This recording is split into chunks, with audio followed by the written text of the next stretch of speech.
Greetings folks, and I hope you have an endless supply of ice wherever you are in collecting land. And welcome back to the channel for not one, but two 1/6 scale unboxings and review. Yes folks, it's those bastions of the B-list, Jean-Claude Van Damme and Dolph Lundgren, aka Luke Deveraux and Andrew Scott from the 1992 Roland Emmerich directed cheese fest that is Universal Soldier. So the usual format, just double folks, which means I'm not going to apologise for the runtime of this review, but it will be boxes, accessories, figure, then showcase at the end as always. But in my utterly predictable manner, before we dive in, I would like to send a gas station explosion size shout out to everyone who supported the channel. And please drop a like on this review as it helps other people find Go Figure. And if you haven't already, be sure to hit that subscribe button and bell notification icon so you don't miss any of the new and retro 1/6 scale reviews we've got coming up. So, Universal Soldier. Just about everyone I know and talk to, and myself included, uses the term guilty pleasure when talking about Unisol. And let's face it, nobody involved was ever likely to win an Oscar. Roland Emmerich's direction is, to be polite, pedestrian. And he went on to base his entire career on finding new and dull ways to destroy planet Earth. Dolph Lundgren's acting makes JCVD look like a Shakespearean board treader, and the plot melts away quicker than an ice cube in the Arizona sun.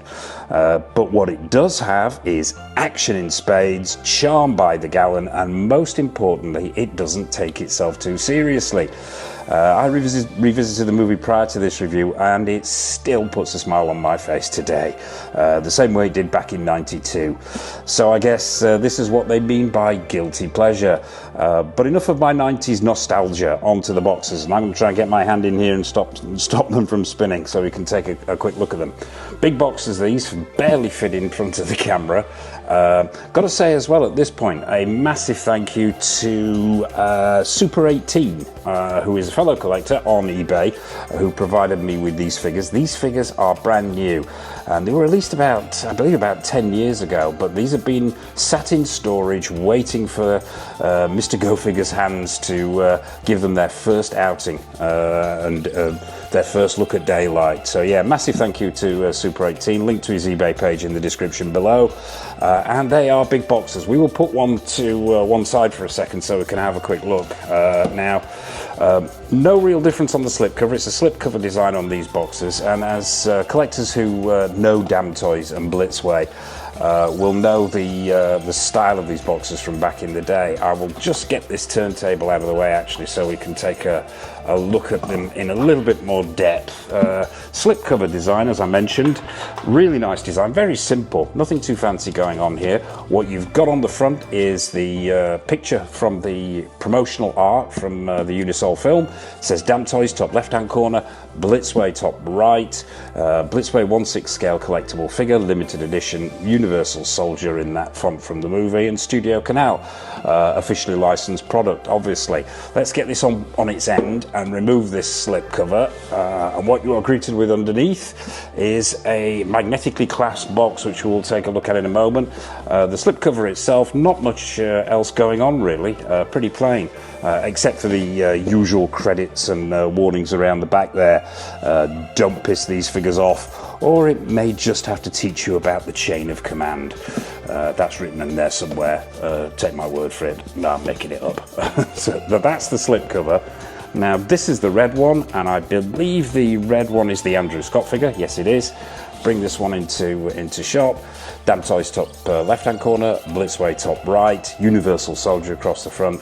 And that's the unusual thing about these figures, and I think this is a promotional shot for the film, but they're not actually in the uniforms they wore in the film. And the Jean-Claude Van Damme here, and these are actually shots of the characters themselves, they're not shots of the figures, is holding the wrong gun, but I'm assuming this was some kind of promotional shot for the movie that was released before they'd actually got the full outfits.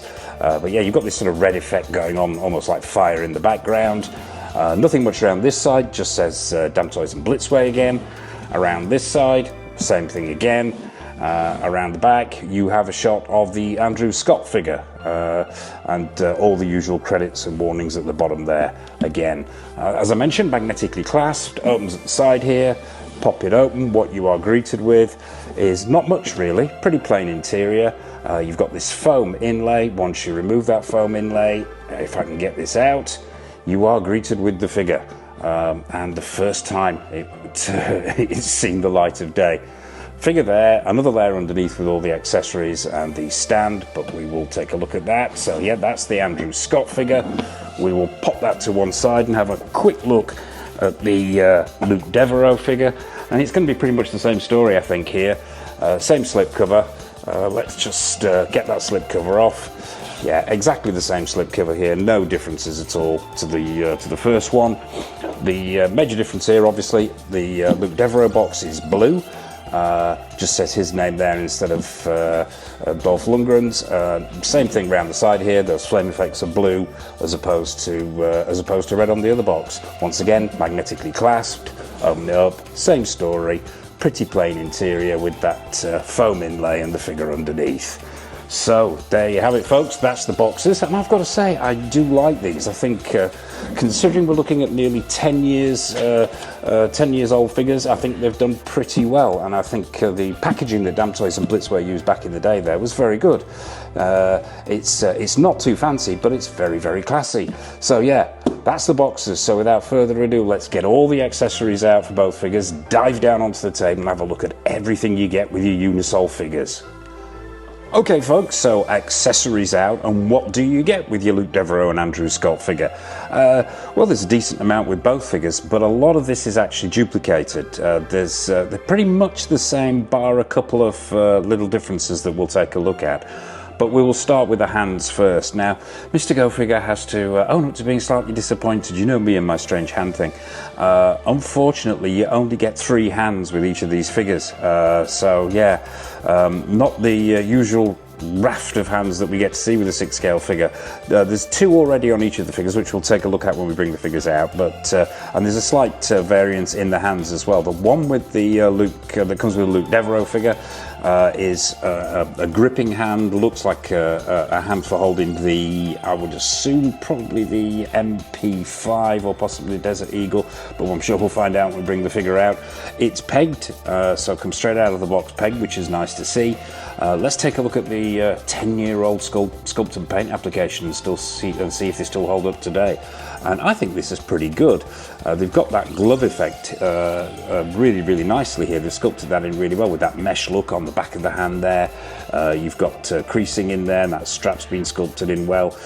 Maybe the paint applications are showing their age a little bit, not much by the way of creasing in the palms. But overall, the fingers are well sculpted. You've got an attempt at fingernails in there, and I'm probably going to say this more than once in this review. I think for figures that are coming up on 10 years old, I think these are pretty good hands. I do like them. The colour is right and screen accurate, and yeah, pretty well sculpted.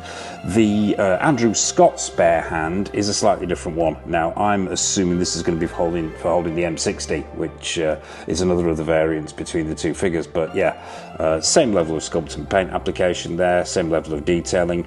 It even looks like there's a bit of dirt going on around that fingernail area on the Andrew Scott figure, but yeah, those gloves really nicely painted and sculpted. So yeah, that's the swap out hands. What else do you get? 2 stands, bog standard stands, nothing too spectacular here. It's a sort of this oblong plastic base, not as I say, not too fancy, no dioramas going on here, but we are talking a 10-year-old figure after all. No feet on the bottom or anything like that. It just says Dam Toys 2016. It's just a solid piece of plastic. You've got this little sort of upright section here that says Luke Deveraux on the front, and a space for the standard issue crotch grabber, which both figures come with. Obviously, the Andrew Scott figure just is exactly the same, but just says Andrew Scott on the front. So that's the bases. Let's take a look at one of the headsets now. The comms headset comes with both of these figures and is identical pretty much, so we'll have a look at it. And I'm going to be super careful with this. This is, like I say, It is first time this has been out of the box after 10 years, so I think this was a delicate thing 10 years ago. So what you've got here is a very, very accurate depiction of the comms headset, as far as I can tell. I believe, yeah, this strap that goes over the top of the head is made out of metal, which is great to see. I think if that was plastic, it would probably have deteriorated by now with it being super thin, especially if you're going to have that on the head for any length of time, which I do like the look with the headset, so I can see these being on the figure for a while. But yeah, so the whole section here is metal. You've got plastic ends going on. There is this wire section around the back which is coated with this sort of translucent plastic. The camera and the mic section, really nicely done. I'm going to be super careful with this because, as I say, 10 years old and I do not want to damage it. That microphone is on a flexible wire with a silver microphone at the end. Camera itself, really nicely done. Paint applications are perhaps not the most spectacular I've ever seen, but there is some dry brushing on there to indicate weathering if the camera's catching that on the edges here.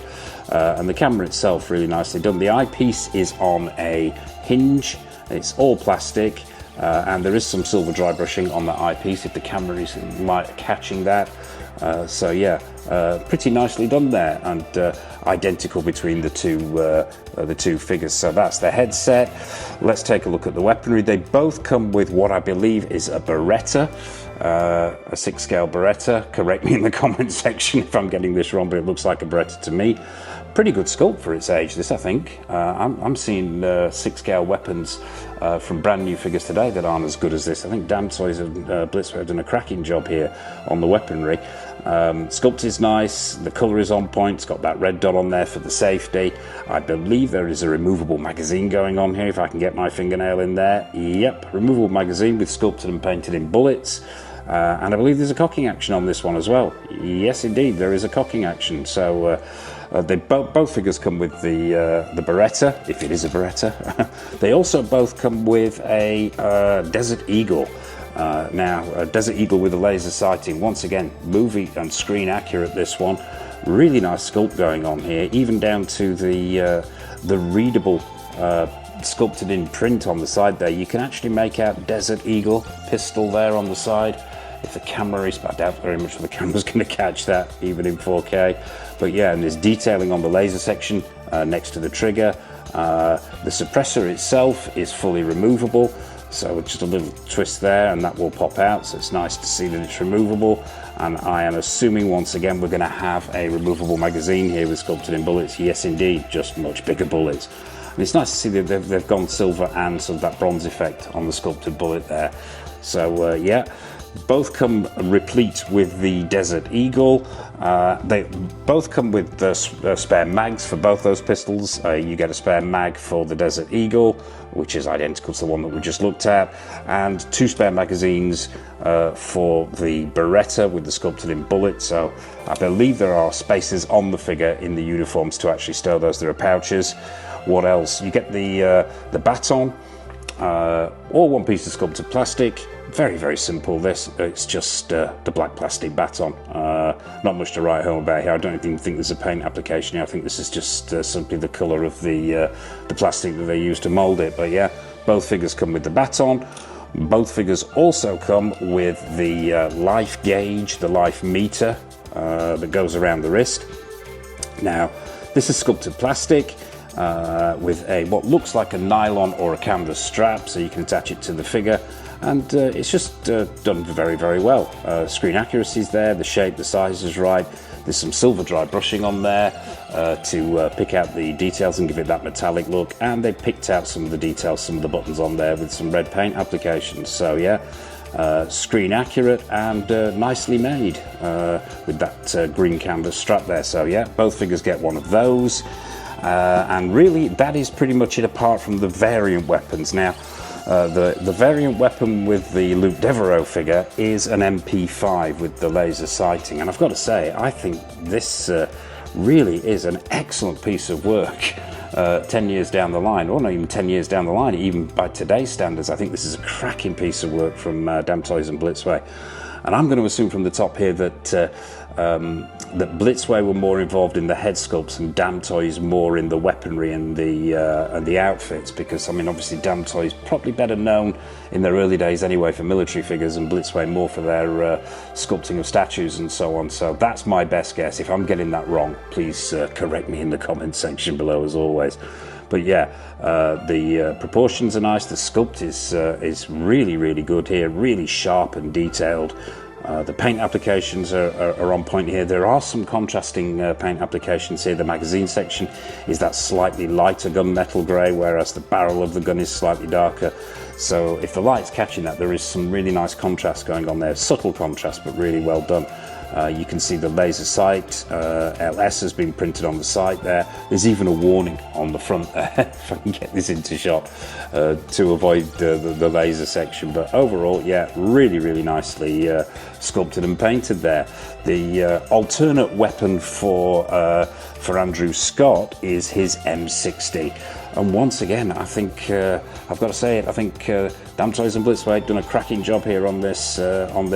It's got those same contrasting paint applications where the slightly darker gunmetal greys sort of in comparison to some slightly lighter areas there, and it really does give it that authentic look. But yeah, scale looks right, the proportion looks right. It's got the folding down tripod section at the front there, so you can rest it. I am going to be super careful with this because these are delicate, brand new, never mind 10 years old. But yeah, so they can fold away. You've also got a pop-up sight, I believe, on here. Yes, there is a pop-up sight there. And this also comes with a carrying strap, a canvas carrying strap, pretty much the same material that's used in the life meters, the wrist life meters, but this has got hooks on it, so I'm assuming what you can do is hook it to either end of the M60 and have it shoulder slung as well. No instructions with these figures, unfortunately, so you're pretty much going to make it up as you go along, but that's what I'm assuming that is. The back section lifts up here on the M60 as well. So yeah, really nice attention to detail, really nice screen accuracy, and some cracking paint applications here. Some very good work. So yeah, that's the M60, and that is pretty much it for the accessories. Oh, I nearly missed. Yeah, you do get a belt feed for the M60, and straight away, it's nice to see this has actually been done in metal. Now, cold to the touch, so it's definitely metal, and what you've got is that flexible metal strip going on there at the back, holding the metal bullets in place. Really nice gold brushstroke brass paint applications, and I believe, and this is my first time doing this, so if I make a pig's ear of it, folks, please bear with me. Got a little clip on the end of the on the end of the belt feed, and I believe it goes in possibly this way, possibly the other way. I think it's actually the other way, and that's just come apart. Now, these do actually do this. I've had this before, and it's simply a case of slotting them back in. But they, that isn't broken. That's just the way it's put together. So I'm assuming these are going to go in possibly this side, or maybe this side. Now that would be the wrong way around. So yeah, I'm gonna have to figure this out off camera, folks. I'm not sure whether that's there's going to be a way of these fitting in, and as I say, no instructions with this particular piece, so I'm gonna have to wing it. So yeah, we'll do that off camera while an old man figures out how to get bullets in his gun. So yeah, that's the M60, that's the belt feed for the M60, and that's pretty much it for accessories for these two figures. So without further ado, let's bring out the two Universal Soldiers, get them onto those stands, get them onto the turntable, have an up close look at them, and find out if the years have been kind to them. Okay folks, so here they are. It's Andrew Scott and Luke Deveraux, out of the box and released after 10 years onto the stand and onto the turntable. And first impressions. Well, before we get to first impressions, actually the first thing that I did notice straight out of the box, call me weird, but that new figure smell has been sat there for 10 years fermenting, and to me, oh, it was it's better than a fine wine. Yeah, call me odd, but that smell smells like victory. But yeah, I've been after these figures for years, ever since I first started collecting, and to finally have them in front of me and smelling like new is amazing. So first impressions, enough of my meanderings. I've got to say, straight away out of the box, the first thing that struck me was these outfits are phenomenal. The proportions look right. The Andrew Scott figure being slightly taller, proportions look nailed on. Those outfits, even 10 years down the line, look phenomenal. And those head sculpts, well, we'll get to those head sculpts.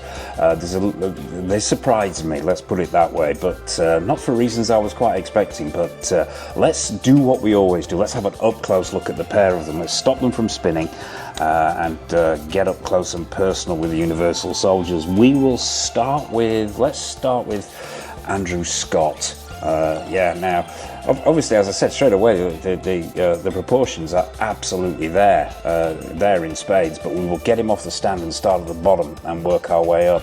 The uniforms, like the accessories, are very, very similar, apart from a few minor variations, so we won't repeat ourselves here by covering the same things twice, but we'll start at the bottom with these boots. And I've got to say, straight out of the box, for a 10-year-old figure, the work that Blitzway and Dam Toys have done here is mind-blowingly good. Even by modern day standards, these boots beautifully well made. The plastic soles there with tread on them, which is great to see, but these are real material. You've got what is either a brushed cotton or a faux suede going on here for these sections. They've then been stitched in to what looks like a canvas section. You've got real laces. You've got these Velcro fastening straps across the top here, and these are, to all intents and purposes, these are real 6-scale boots. They are just boots that have been shrunk down, and they've been made in exactly the way that you would make a normal boot. It's amazing. I'm stunned that a 10-year-old figure would do this. Today we would probably see maybe a little bit of mixed media in there, but it would be the majority of it would possibly be sculpted plastic. But no, what they've done here, Dam Toys and Blitzway, is fantastic. I think these boots are great. It does limit articulation a little bit, and I'm going to say from the get-go here, I am not going to be pushing these figures. I'm not going to overstretch them in any way at all. I want to try and maintain the integrity in here, but there is some movement in that boot, forward and backward. I believe it's pegged on, and there is some lateral movement as well.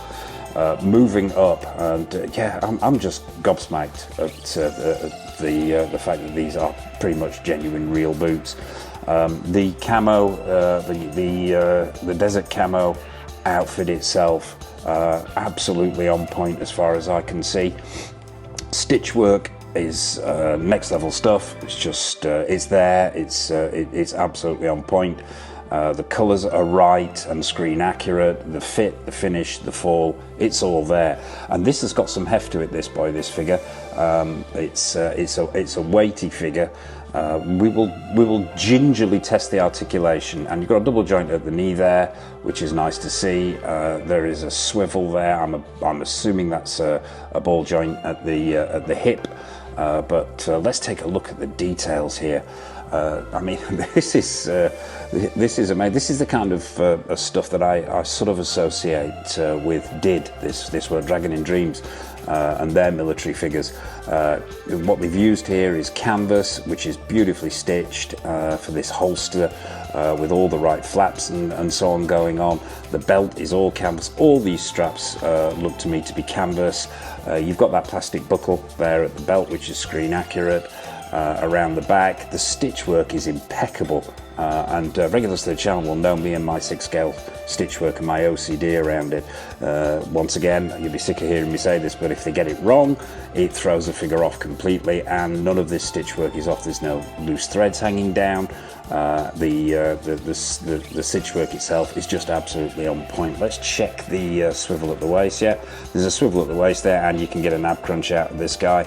As I say, I am not going to push it too much though.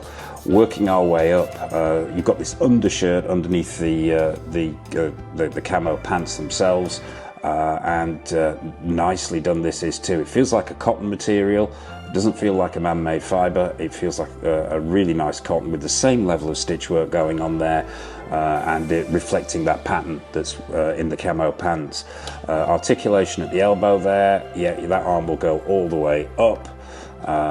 Articulation at the elbow, yeah, it feels like you've got a butterfly joint going on there. Moving up, these are the two spare hands as well, to swap out hands rather. You've got a trigger finger hand there with its own peg, and another trigger, what looks like a holding hand. I think that's probably for the M60, but we'll check that out. We're gonna have two looks at these figures before we go over to the showcase. Untooled and tooled, but yeah, moving up to the chest section. You've got this further weapons belt here, the bullet belt rather, which is slung across the shoulder. This one's plastic, but it's nicely painted with that sort of brass stroke copper effect and that black paint application to give it that sort of metal feed look. The shoulder pads on this guy are this is absolutely stunning for 10 years old. I'm blown away that the Dam Toys and Blitzway were doing this 10 years ago. This feels like it's plastic, and then it's been covered with the same camo material which has been sewn on, and then on there you've got the badges as well. You've got that blade patch, and then you've got the Special Forces patch with the same high level of stitching. Probably going to restrict the movement a little bit in there, and that's a ratchet joint at that shoulder there, which is really nice to see. But underneath there you can see that these shoulder pads have been attached by straps. I'm not going to push it too hard, as I mentioned. Then you've got the whole shoulder strapping section there, once again canvas, beautifully stitched. You've got the two grenades here, which can be taken out. They come pre-installed. I'm not going to be taking them out. I don't want to risk damaging them, but both figures have those two grenades in the shoulder strap there. Pops needs a little bit of futzing around this because of how it's been sat in the box, this strap at the top here, and it was a bit of a ball ache getting that plastic neck protector off these guys. It was a gingerly done process, let's put it that way. But the vest itself, I've got to say, is excellent yet again. This is feels like it's a much thicker material. It's still that cotton material. It's still got that desert camo look, but it's got some weathering on it as well, which is really, really nice to see. The camera's catching that. There's weathering on these armor blocks here and in between. There's weathering on these shoulder pads as well. It's very subtle. It's not overly done. It's there, but it's not heavy-handed. So yeah, let's check out the articulation in this head sculpt, fixed neck head sculpt with both of these figures, and yeah, you've got a full range of motion. Well, the range of motion you would expect for a fixed neck head sculpt, backwards and forwards, side to side, and so on. So let's get on to the head sculpt. Well, what can I say? As I said at the top there, I've been after these figures for a number of years. To finally get them in the wild is fantastic. However, to me, in the photos that I've seen, the Dolph Lundgren head sculpt was the weaker of the two.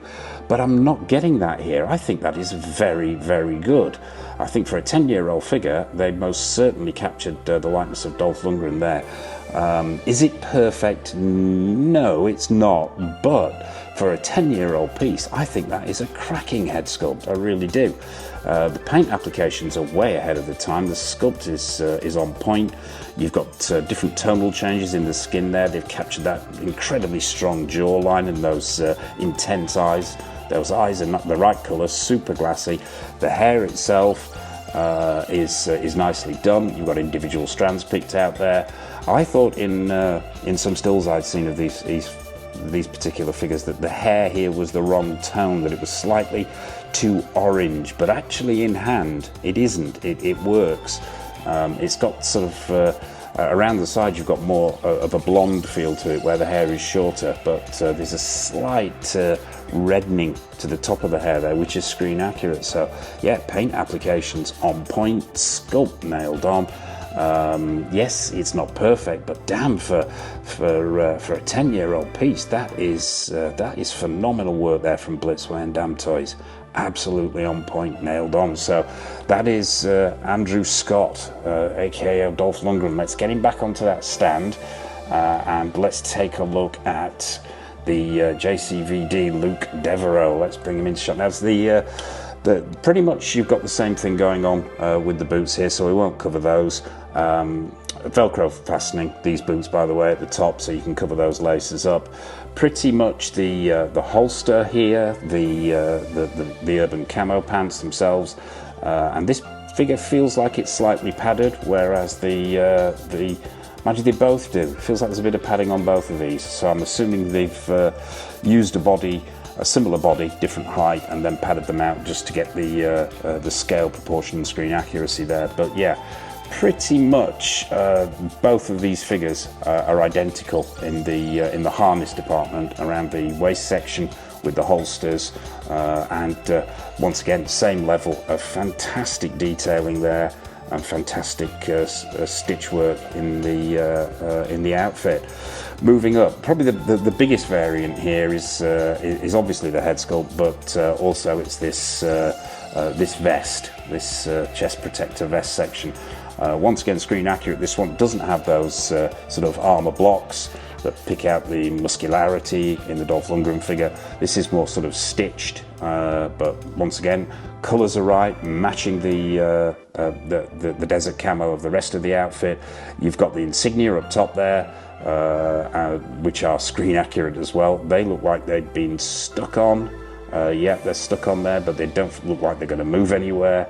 The shoulder pads are pretty much identical in construction and in materials, but the difference being that the patch on this one says sniper. Once again, that's screen accurate. You've got the grenades pre-installed in the harness there. The harness is pretty much identical, as I mentioned before. In fact, it is identical.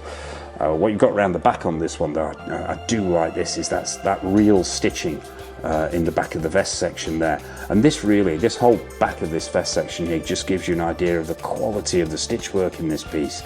I'm seeing 6-scale figures today from high-end companies, which shall remain nameless, who aren't producing this level of stitch work. So yeah, fantastic, absolutely fantastic. And I'm assuming the articulation is going to be the same with that double joint at the knee. Yeah, double joint at the knee. You've got a swivel at the waist. You've got that the movement at the top of the legs on both these figures is not phenomenal. I'm assuming that's probably down to the padding, which I can feel underneath. So yeah, you're not going to get a vast amount at the top of the leg there, but there is a decent ab crunch and swivel there.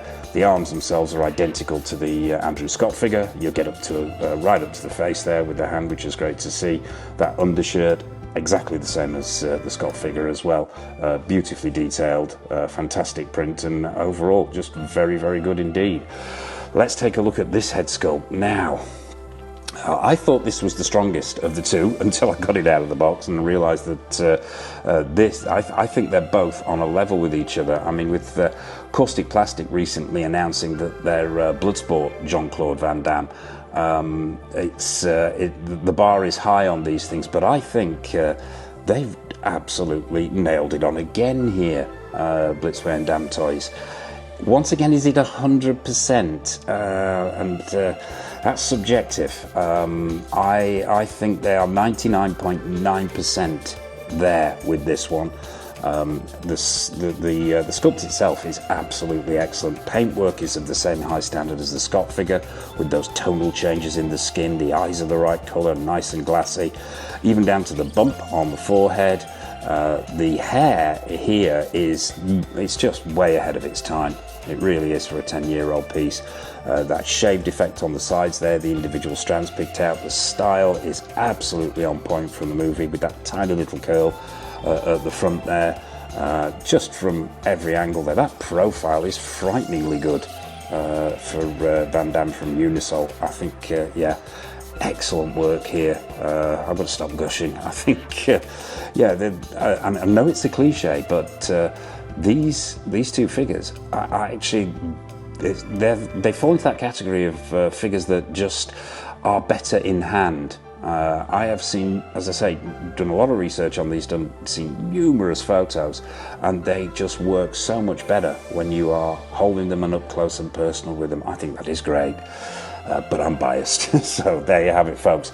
That's the Luke Deveraux figure. I think what we should do before we zip over to the showcase is tool these guys up and go in for final thoughts. So, Universal Soldiers fully tooled up, and it's time for final thoughts and a verdict on these two. Oh, where to begin? A couple of things worthy of note, actually, before we pass judgment on these two. Mr. Go figure was being a spoon. The M60 belt feed, bullet belt feed, attaches like every other 1/6 scale bullet belt feed. You lift that flap off at the top there. There's a top right above where the handle is. You lift that top off. Pop the bullets in, clip it down, holds in place, simple as that. And another thing, these headsets, they are a bit of they're not the easiest thing in the world to put on, let's put it that way. Getting them to sit right and not stick off at a strange angle, making sure those eyepieces line up with the eyes, it can take a lot of futzing and it can be a bit problematic. And as with most military figures, sometimes the Velcro pouches, looping them and attaching them with tweezers when they're Velcro can be time consuming, but on the whole I think the accessories are absolutely spot on, as are the outfits. I think the screen accuracy here is nailed on, it's there in spades. The tailoring, phenomenal, some of the best I've seen in a long time, and that includes modern figures as well. So the outfits are there 100%. The screen accuracy is there, the scale is right, the proportions are right, the accessories are nailed on. The head sculpts, let's talk about the head sculpts. Yes, they are perhaps not up to modern standards. We will probably see slightly better sculpts today and slightly better paint applications, but not that much, to be honest with you. I think they are very, very good. They're not perfect, but they're excellent, and I think, yeah, just as a whole package here, and as a representation of Jean-Claude Van Damme and Dolph Lundgren from Universal Soldier, I think these are fantastic pieces. I really, really do. Scoring these two, now that's not an easy one. Had I been opening the box on these two 10 years ago, it would have been a straight 10 immediately. I wouldn't have even had to think about it. However, taking into account time, the passage of time, and the improvements in head sculpt, the only thing I can really see here that could be improved on are the head sculpts, and that's it. The rest of the figures still stand as a 10. Maybe the head sculpts now would probably get a 9 or a 9.5. So let's compromise and give these figures a 9.5. Somewhere between me and my personal taste, and trying to be as subjective as possible. We're going to give them a 9 or a 9.5. That fits for me. That feels comfortable. So there you have it, folks. That is a trip down memory lane, a 10-year trip down memory lane to Blitzway and Dam Toys take on Jean-Claude Van Damme and Dolph Lundgren from Universal Soldier. What are your thoughts on these two pieces? Do you have them in your collection? Are you a fan of Jean-Claude Van Damme or Dolph Lundgren? Are you a fan of the movie? Are you a fan of 90s cheese? Nothing is off menu, so please drop a comment in the comment section below. I'd be really interested to hear your take. I'd be fascinated to find out what your thoughts are on the movie, on the figures, or on anything at all.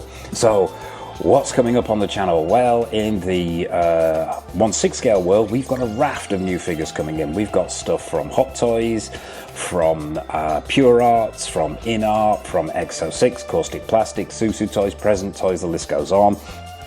We've got retro reviews, we've got more episodes of Grail or Fail, more episodes of Don't Make Me Choose, more previews and more news as well. So as I mentioned at the top there, please hit that subscribe button and bell notification icon so you're not missing anything.